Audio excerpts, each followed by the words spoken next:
Daí que eu começo a apresentação com essa frase de Sriram: toda coisa bela é uma janela aberta através da qual podemos investigar sempre a presente realidade. Olha aqui como ele foi feliz, um grande filósofo hindu.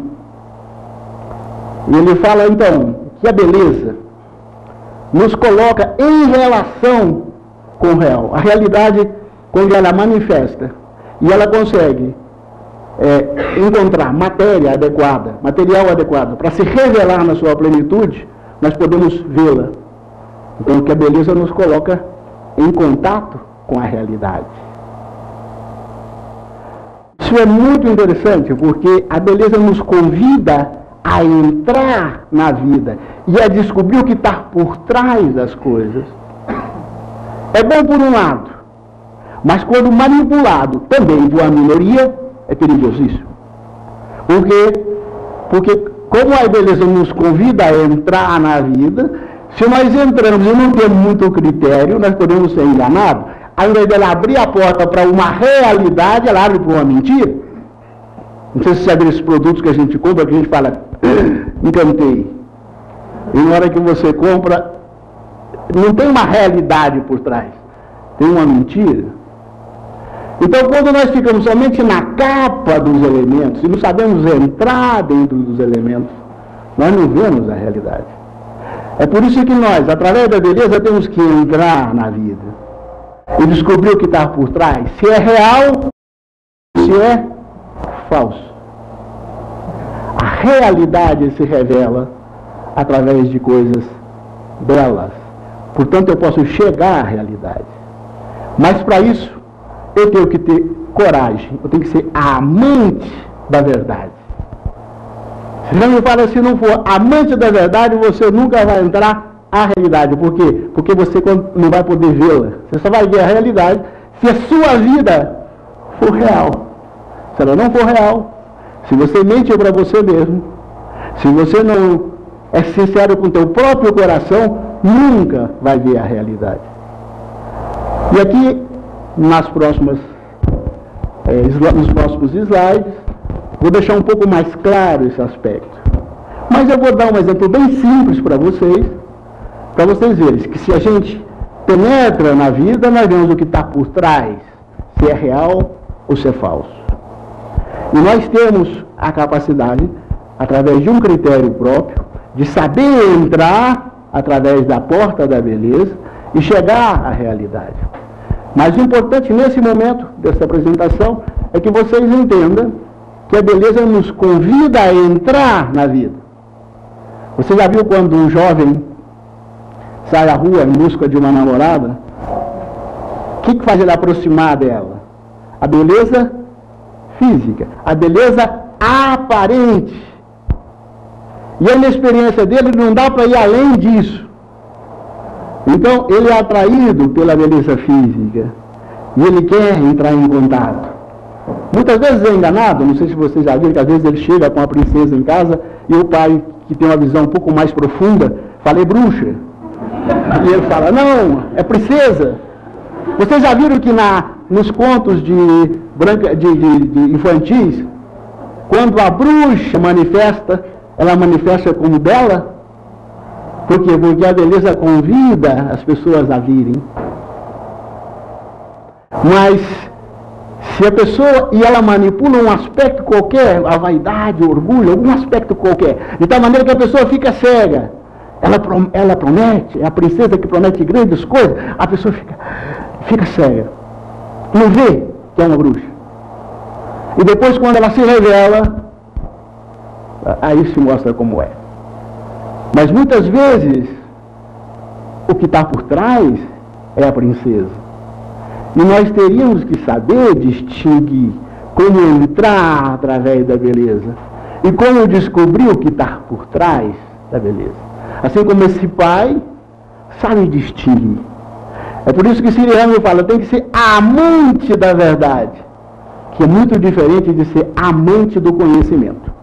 Eu amo o conhecimento, então eu vou atrás do conhecimento. Eu amo a verdade, então eu tenho que ser veraz. Do ponto de vista da arte, significa, se você me mostrar um quadro eu achar feio, pode ser do pintor mais famoso do mundo, eu vou falar, é horroroso. Por quê? Porque assim pensa o meu coração. Posso estar errado, pode ser uma apreciação errada, mas assim sou eu. Eu penso assim. Eu não vejo beleza. Há um mito que eu gosto muito dele, que diz que um rei, ele queria passar o seu trono, porque ele já estava velho, e chamou 3 dos seus melhores súditos, para ver quem merecia. E falou para eles, o mais sábio ocupa o trono. Eu vou fazer um cerimonial, um rito, e aquele que descobrir e revelar o segredo que eu vou mostrar com mais precisão, ocupará o trono. E fez um cerimonial muito bonito, abraçou o ar, coletou o mistério na mão e pediu que o primeiro viesse. E abriu a mão. Ele olhou, vejo a harmonia em todo o seu reino. Vejo a beleza através da música, da arte. Vejo tudo de bonito. Aí ele fechou a mão e chamou o segundo. Quando ele olhou, eu vejo o poder, vejo a glória, vejo a potência. Chamou o terceiro, abriu. O que você viu? Não entendi nada do que você dançou. E eu estou vendo uma mão vazia. Ele falou, esse, que podendo perder um reino, é fiel ao que viu. Esse que é fiel ao que vê, e não tenta ver algo que não existe, pode dirigir meu reino. E deu a ele o reino. Essa coragem nós temos que ter. De chegar uma hora e alguém fala, mas você é ridículo? É. Mas o ridículo que sou eu, não você e nem o outro. Porque que adianta ser glorioso na visão do outro e um mentiroso por dentro? Não há verdade. Se não há verdade, não tem como penetrar na realidade. Portanto, se Rami fala que o conhecimento pode nos fazer conhecer muitas coisas intelectualmente, mas nunca a realidade. Porque a realidade é só através da verdade, do amor à verdade. E para isso significa que nós temos que ser verazes. Nenhuma mentira. Verazes.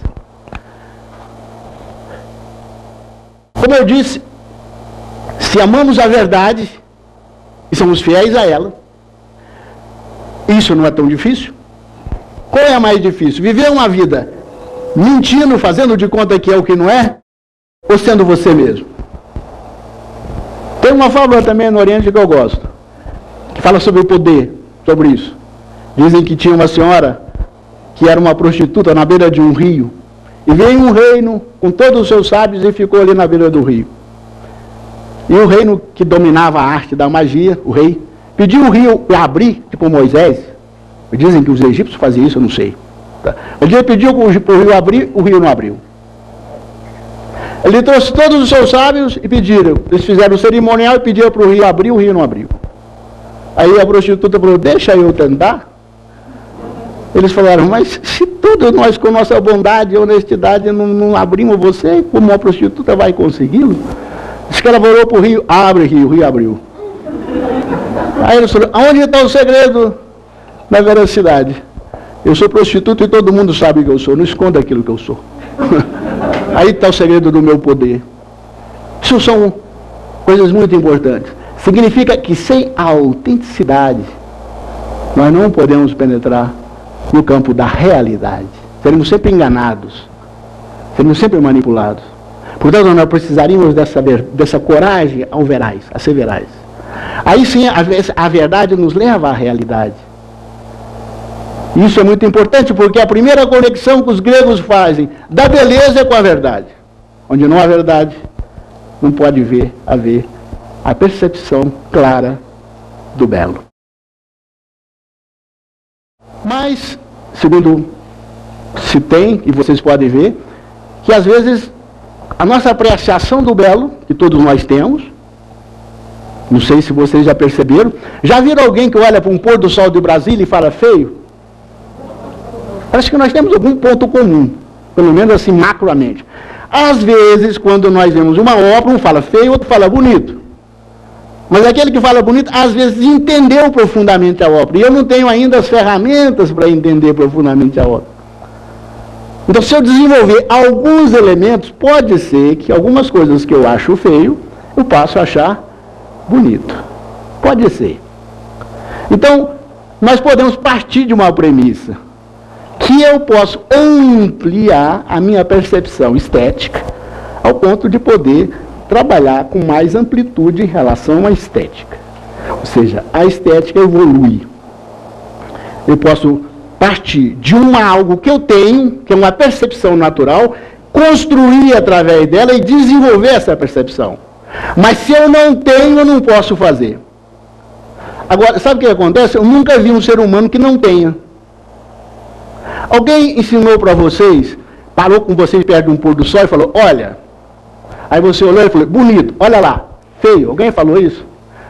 Lembra de alguém que tem ensinado vocês a falar que uma flor é bonita? Ou vocês olham? Eu tive a oportunidade de estar em Florença e vendo Davi de Michelangelo. É uma hora, todo mundo assim, né? Aí eu vi as crianças passando, e os pais arrastando as crianças assim pela mão, eles fazendo assim. Sem que nenhum pai ensinasse. Algo em nós capta.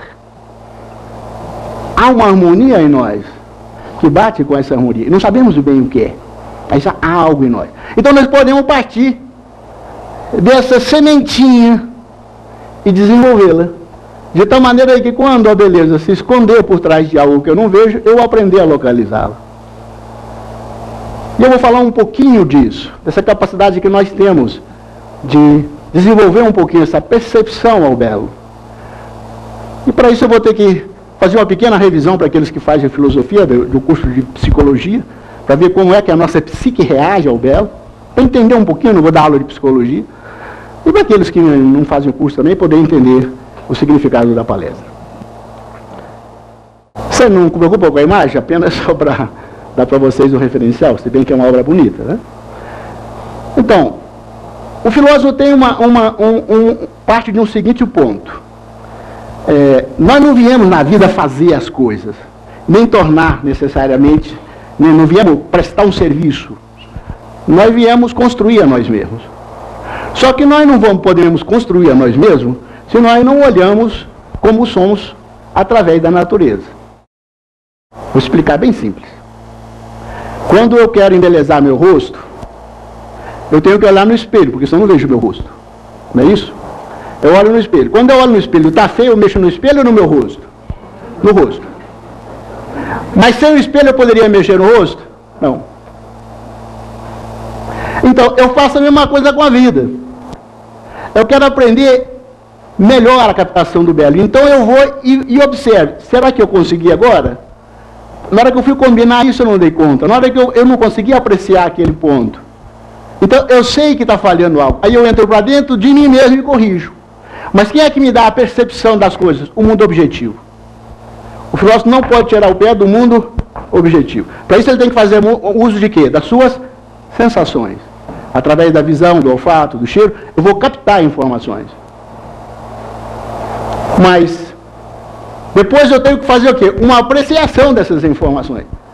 Eu tenho que considerá-las, eu tenho que julgá-las, eu tenho que combiná-las. Então eu uso o quê?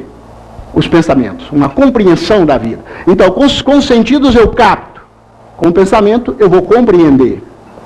E tem uma coisa muito importante, que é a nossa afetividade, que é o campo do sentimento, das emoções, das paixões, que é também, que se chama aí em algumas tradições, o astral, que às vezes a gente fala muito dele, que nós valorizamos o mundo. Então, com a mente nós compreendemos, com o astral nós valorizamos. Peguei uma foto. É uma foto de uma senhora velha, 80 anos de idade. Não conheço, não sei quem é. Achei na rua. O que você vai fazer com isso? Que valores tem para você? Nada. Vou só mudar uma coisinha, é sua mãe. Mudou a foto? A foto é a mesma, o que mudou?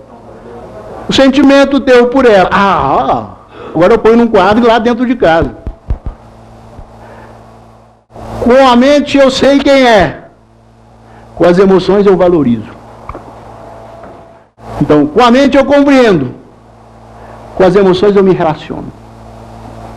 Se eu tirar as emoções dessa palestra e ficar só a voz, imagina que chatura que vai ficar essa palestra para vocês. Embora eu possa estar falando a mesma coisa o tempo todo. Mas o que eu disse seria a emoção. Então, com a emoção, nós nos comunicamos, nos relacionamos.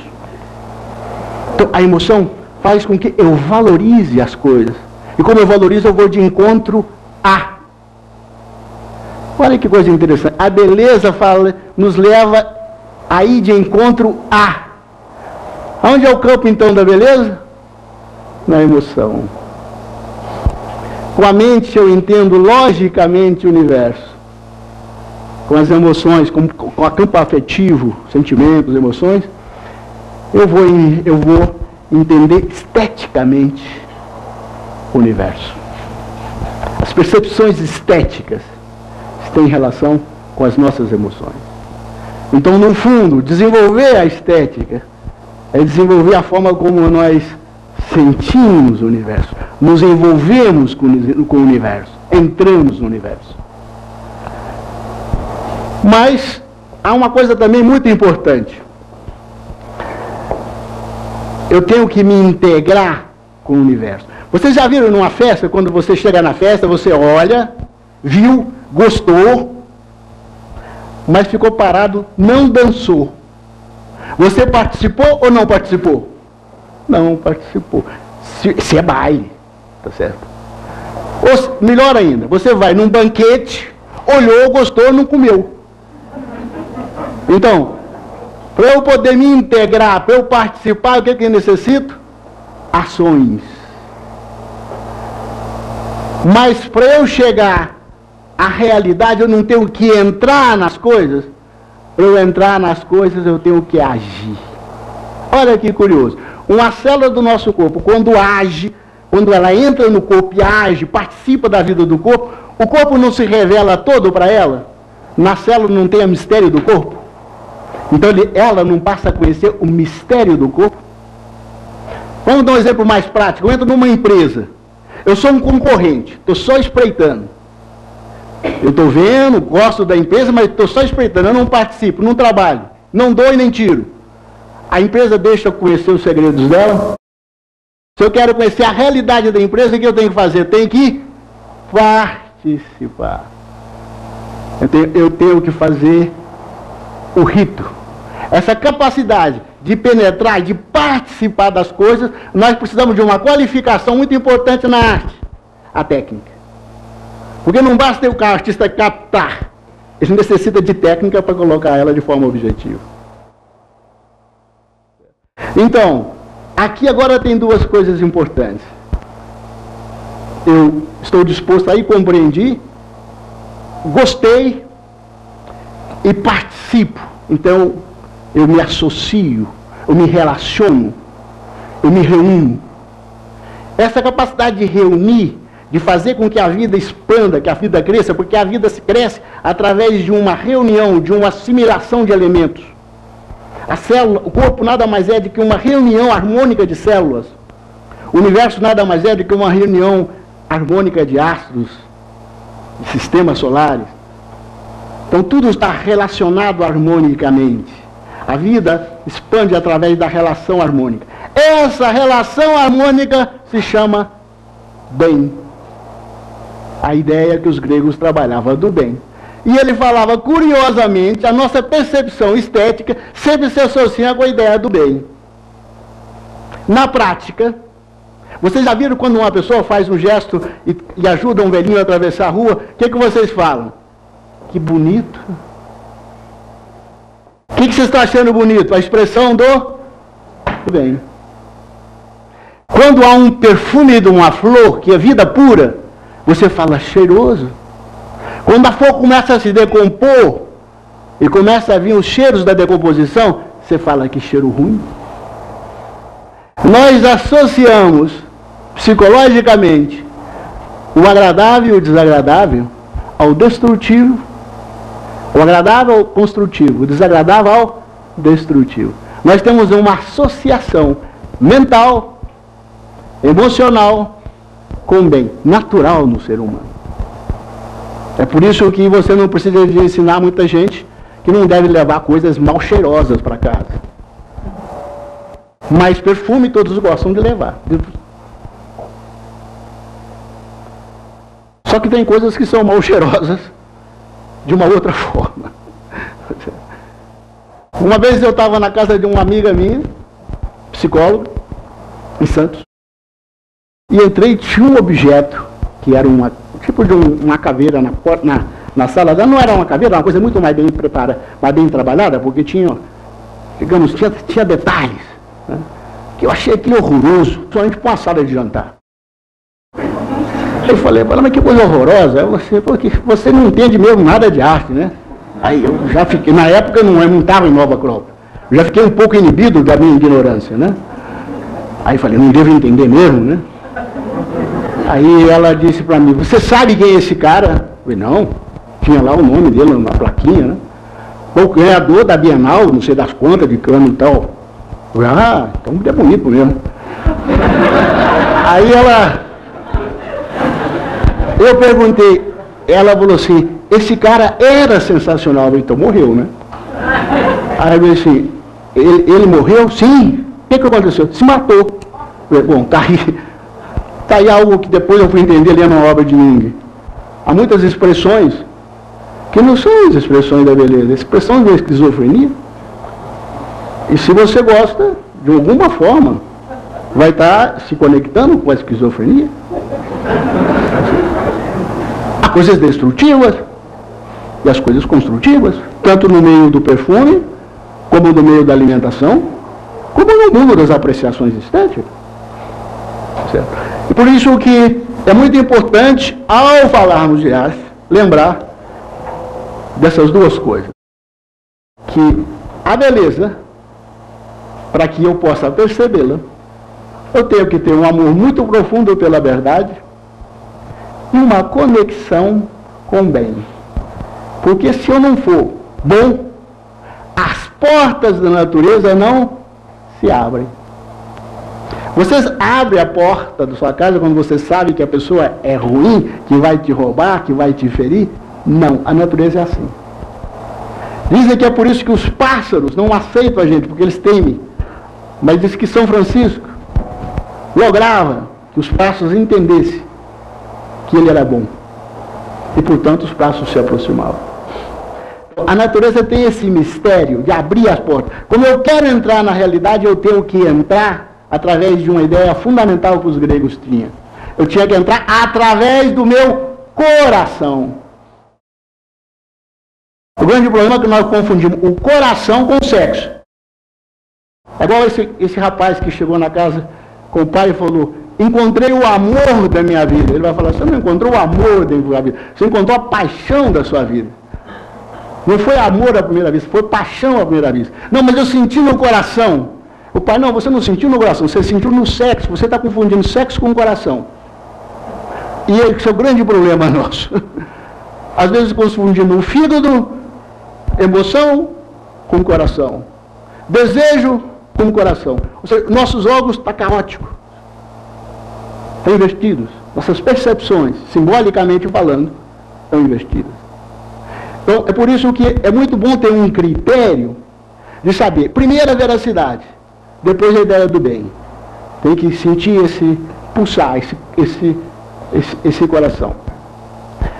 Esse conceito de gostar de uma coisa destrutiva, quando eu aprendo a gostar de uma coisa destrutiva, vocês já viram, por exemplo, que o gosto, eu posso treiná-lo para eu gostar de coisas boas, como eu posso treiná-lo para gostar de coisas ruins. Vocês já viram as pessoas que quando fumam? Eu, quando jovem, todo mundo tinha que fumar, né? Agora não está mais em moda, mas na minha época era. Então, eu me lembro que quando você dá a primeira tragada, tosse, é horrível, amarga a boca e tudo, né? Mas com o passar do tempo, os caras soltavam uma fumacinha no ar, fazia aquelas bolinhas assim, que você ficava encantado com aquele negócio. Você olhava para a cara do cara, era expressão de prazer puro. Assim como eu vejo de vez em quando alguns jovens com a droga, você olha assim, parece que eles estão no Nirvana, a expressão de Brasil. Eles estão gostando de algo, aprenderam a gostar de algo que destrói. Eu posso aprender a gostar de coisas que cheiram mal. A isso se chamava, sabe como? Deformação do caráter do homem. É por isso que, se vocês forem ver a legislação de um país como no Egito, quem deturpasse a arte era condenado à morte. Por quê? Porque poderia levar as pessoas à destruição, assim como quem envenena a água, assim como quem coloca uma substância venenosa no ar e nós cheiramos, quem envenena o ar. Qual é o maior mal que nós podemos? Envenenar a água ou envenenar a mente das pessoas? Vocês já viram que as grandes calamidades no mundo foram em função do fanatismo? Mentes envenenadas? Quando eu enveneno a água, provavelmente eu vou matar 100 pessoas. Mas quando eu enveneno uma ideia e coloco uma loucura na cabeça das massas, coletivamente falando, como foi o nazismo e muitas outras coisas no mundo, como é hoje muitas religiões fanáticas, tá certo? É muito perigoso.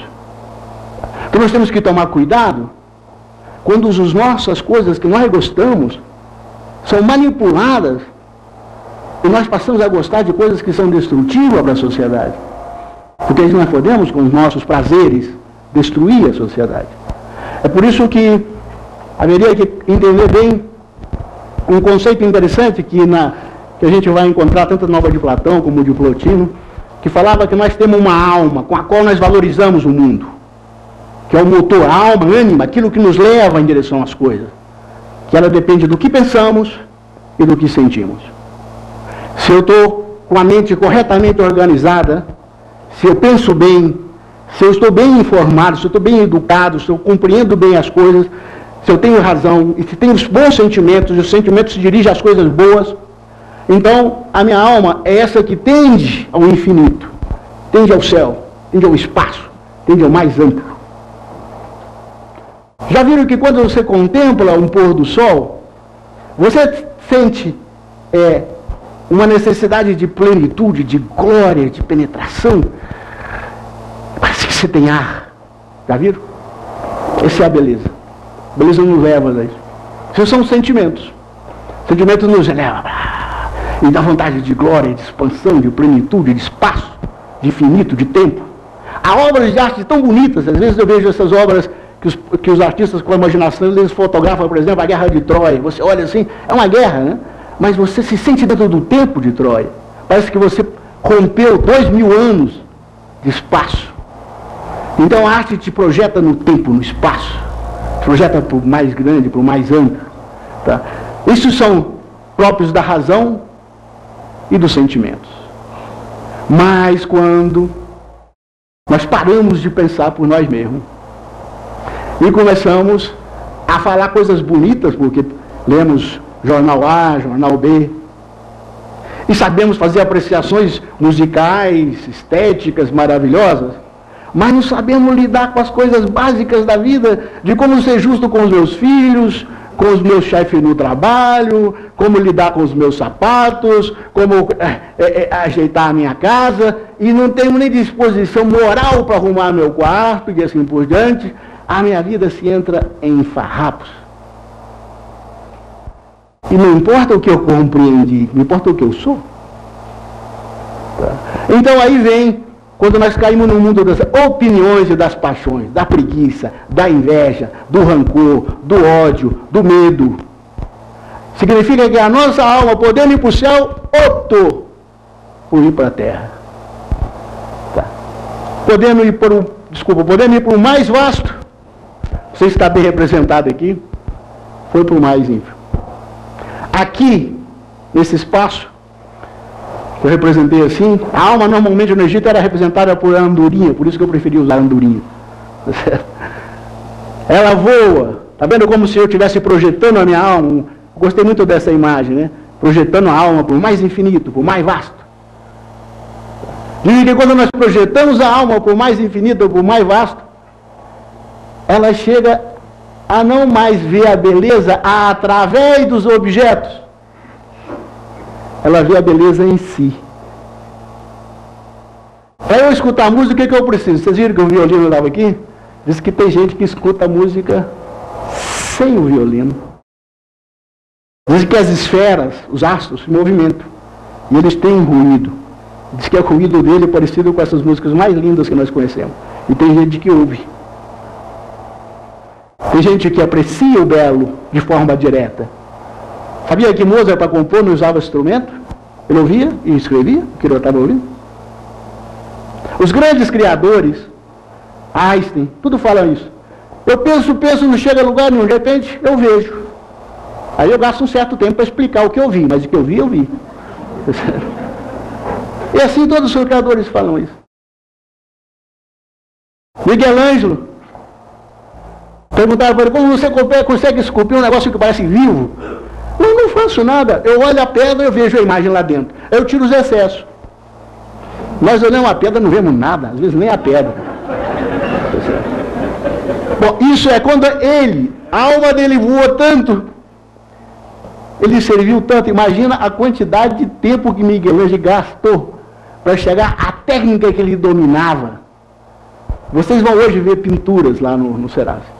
Pergunta para esses pintores quanto tempo eles gastam para dominar a técnica que eles dominam para chegar àquele estado de perfeição que está lá. Agora imagina para chegar a uma perfeição desses grandes gênios. É como falava Beethoven, é mais suor, é a vida toda de suor e um minuto de inspiração. Isso é intuição. Isso é o que Siriano falava, de tanto servir a beleza, de tanto ser servo dela, de tanto trabalhar para ela, embelezando as coisas, dando forma às coisas, uma hora ela se revela a você. Então você vê a beleza. Isso chama intuição. Essa visão da beleza é que nós podemos imaginar de teofania, de encontrar o mais glorioso, o mais amplo, o mais bonito. Bom, e caso contrário, se estamos dominados pelas nossas paixões, pelas nossas opiniões, nada nos aprisiona mais do que a estreiteza dos nossos pensamentos e os caprichos do nosso gosto. Eu gosto disso, eu não gosto disso. Ainda tem gente que fala que é sensível. Você olha para ela, ela já está ofendida. Eu sou muito sensível. Não, você não é sensível, você é susceptível. A sensibilidade nos coloca em relação com o mais amplo, com o mais poderoso. Nos possibilita lidar com a realidade. E a susceptibilidade nos torna débil. Uma pele tem que ser sensível, ela tem que sentir o ar. Mas se eu tiro a casca dela, ela fica sensível. Mas qualquer coisa que faz, ela infecciona. Tem que ser uma sensibilidade sadia, não doentia. Tá certo? Esse é o campo da intuição. Caso contrário, nós caímos nesse enjaulamento. Tudo eu tenho medo, tudo eu tenho dúvida, nada eu me agrado. Eu vou numa festa, o ambiente não está bom para mim. Sabe onde vai acabar? Isolado num quartinho. E torcendo para que não vá visita. Porque senão vai tirar o tapete do lugar, sujar o tapete. Isso são, as paixões vão nos restringindo, por isso que nos leva àquele buraco, nós não saímos do buraco. E o sentimento vai nos ampliando.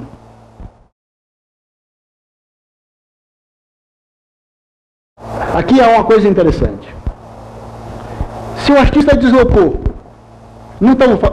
e viu a beleza, tal como ela é, se ela se revelou a ele, aí vai depender da técnica que ele domina para trazer aquilo e fotografar embaixo. Eu acredito que aquilo que viu Einstein e aquilo que viu Mozart é a mesma coisa. Só que um traduz a visão cientificamente através de fórmulas físicas e matemáticas e o outro traduz musicalmente. Uma pessoa com a felicidade de Pitágoras traduz musicalmente e matematicamente. Mas como nós não dominamos tudo, nós estamos falando agora da arte, nós traduzimos com aquela técnica que dominamos.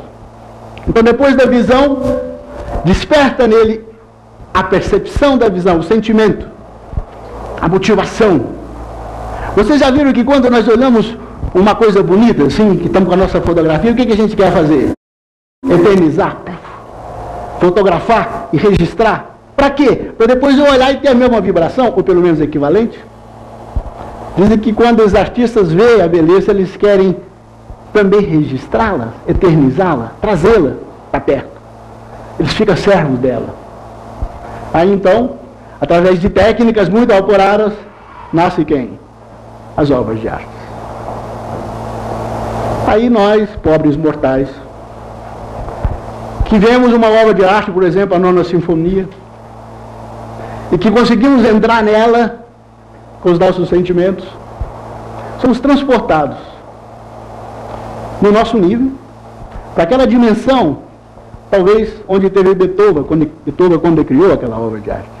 Participando de alguma maneira, de forma limitada, restrita, de acordo com as nossas possibilidades, mas daquele momento. Somos transportados para aquele tempo. Então a arte, ela tem tanto essa faculdade de nos trazer de cima, como também elevá-lo a gente. Por isso que se chama que o artista é um pontífice. Ele tem a capacidade de transportar a gente para o mundo que nós não seríamos capazes de ir sozinhos. Ele é uma ponte com o belo. Para poder dar enfim, abrir um pouco para perguntas para vocês, uma mensagem que eu gostaria que seria muito importante é nós sabermos usar o que nós temos de mais, talvez, de mais antigo, de mais profundo. Diz os orientais que a gente traz de outras vidas algo que nós continuamos, gastamos séculos e séculos e milhões de anos para conquistar. Que são percepções de nossa alma, que nós já nascemos com elas. E que essas percepções nós não poderíamos abrir mão delas. Então, aqui eu estou apresentando um pôr do sol de Brasília, porque é uma paisagem que nós conhecemos. Quando olhamos para esse pôr do sol, nós temos um critério de beleza tão amplo, que chega a ser universal. Se vocês perguntarem para 100 pessoas, 99 vão falar para vocês, é belo. Então você sabe, nós sabemos o que é a beleza.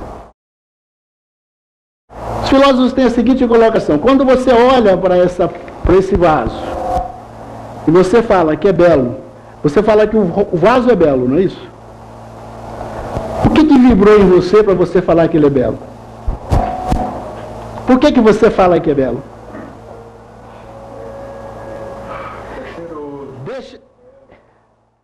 Deixa eu fazer uma pergunta, que é uma brincadeira que eu faço com todo mundo.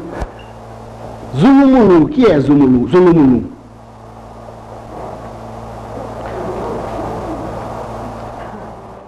Isso aqui o que é? Por que vocês sabem o que é a mesa e não sabem o que é Zulumulu? Vocês não têm uma imagem dentro do Zulumulu.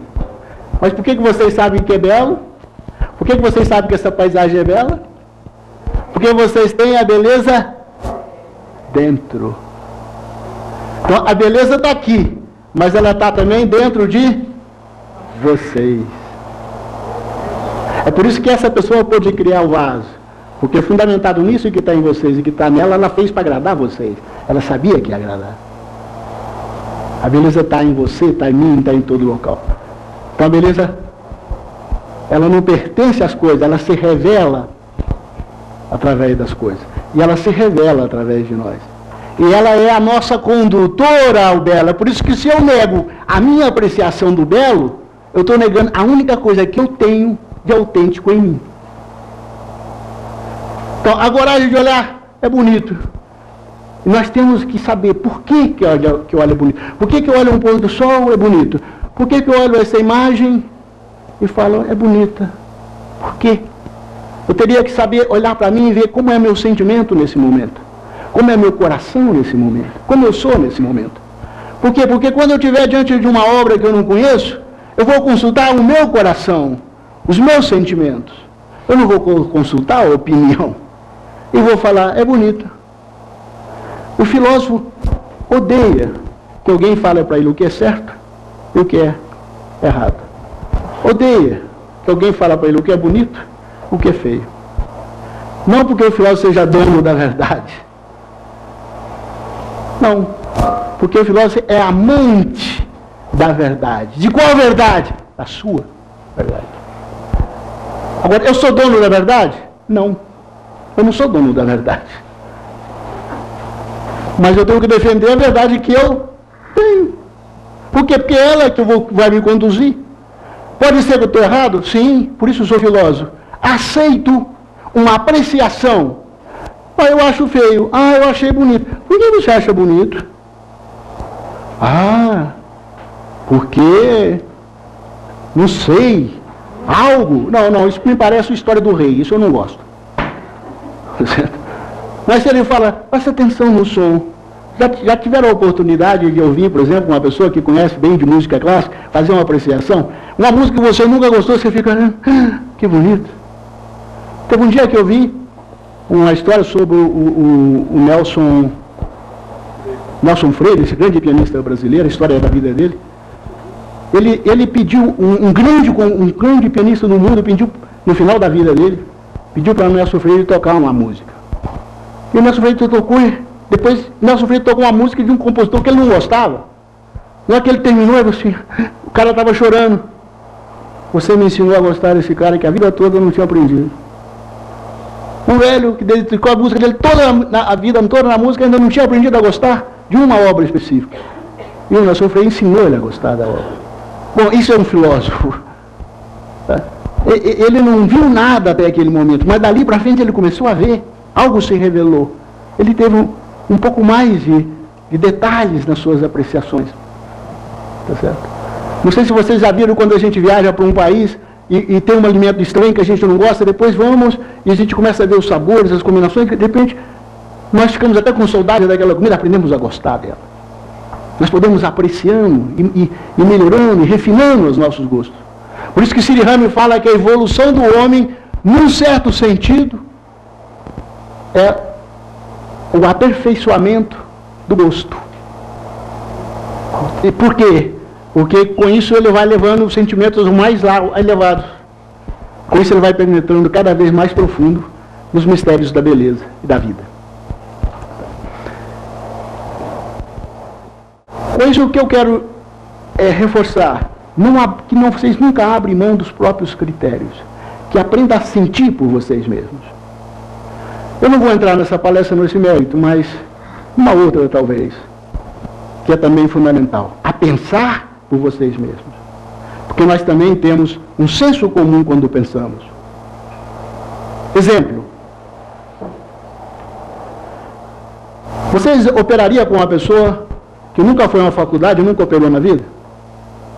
Só porque fala que é um gênio na medicina? Ele fala para você, se eu fiz uma meditação no Oriente e me iluminei, você opera comigo?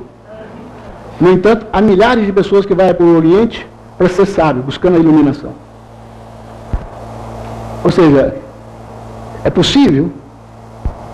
Ou vocês acham que a pessoa, quem é que vai dar para ela a sabedoria? Como os chineses falam. Sabe o que os chineses falam? Se quer ser sábio, pede com sinceridade ao teu coração que quer ser sábio, o que a natureza vai te mandar para você ser sábio? Todos os problemas do mundo. Quando você resolver todos, será sábio. Então, se você não quer problemas, não pede sabedoria. Isso fala os chineses.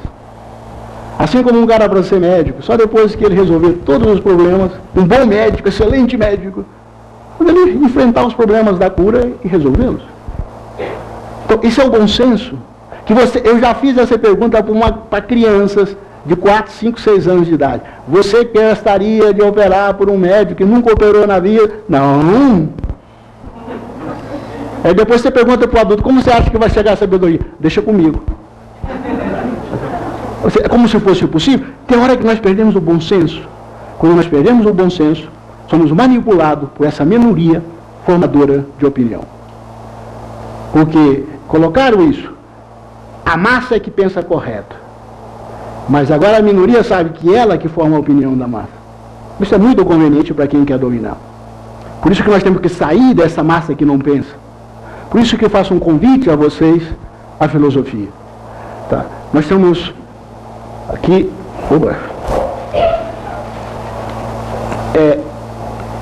nós temos que aprender, devemos encontrar nossas próprias respostas da vida.